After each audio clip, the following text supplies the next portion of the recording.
Assalamualaikum warahmatullahi wabarakatuh. Nama saya Nordayana Balkis binti Adnan daripada kelas PAI 2. Ingin menerangkan serba sedikit mengenai bagaimana syahadah dapat mempengaruhi tindakan.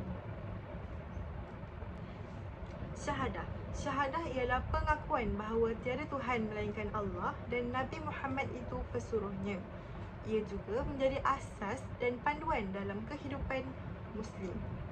Syahadah dapat membentuk cara berfikir, bertindak dan menanam nilai keadilan, kejujuran dan amanah dalam kehidupan Muslim serta menjadi sempadan dalam memilih antara halal dan haram.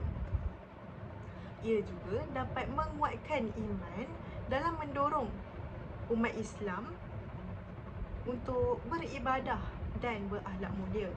Secara keseluruhannya, syahadah ini bukan sekadar kata-kata yang boleh diungkapkan di bibir, malah menjadi asas penting dalam membimbing tindakan seorang Muslim maupun umat Islam agar sentiasa berada di jalan Allah dan mendapat keredaan Allah di dalam dunia maupun di akhirat.